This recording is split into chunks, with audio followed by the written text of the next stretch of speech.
Hi అండి. చూసారా, cherry tomato అంటారు. ఇవి సైజ్ అనేది పెద్దగా ఉండి ఇంతే సైజే ఉంటాయి. ఇవి పచ్చిగా ఉండి ఇలా రెడ్ కలర్ రాగానే మనము పప్పుకు కానీ కర్రీస్ కానీ పచ్చళ్ళు కానీ చేసుకోవచ్చండి. చాలా టేస్టీగా ఉంటుంది. చూసారా, ఇది ఒకే చెట్టు అండి. ఎన్ని కాయలు వచ్చాయో కదా. ఈ కాయలన్నీ అయితే రెడ్గా అవగానే టమోటా కర్రీ చేసుకుంటే చాలా బాగుంటుందండి టేస్టు. దీనికి కర్ర సపోర్ట్ పెడితే ఇంకా ఎక్కువగా కాస్తుందండి. చూసారా ఎంత పెద్దగా ఉందో ఒకే చెట్టు. ఇలా చెట్టు చూసినట్లయితే కామెంట్ బాక్స్లో కామెంట్ చేయండి.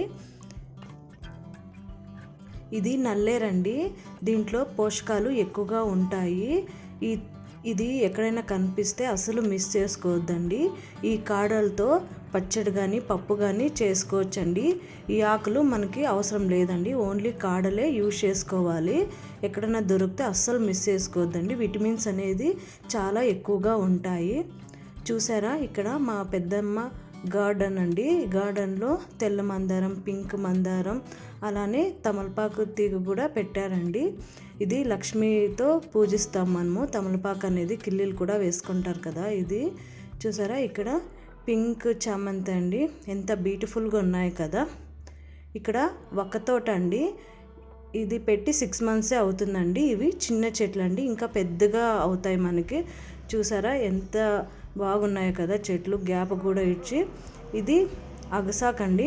ఇది మేకలకి గొర్రెలకి వేస్తారు. ఈ అగసకాయలు ఉంటాయి కదా, మనము పళ్ళెం కూడా చేసుకోవచ్చండి. దీంట్లో చాలా బెనిఫిట్స్ ఉంటాయి.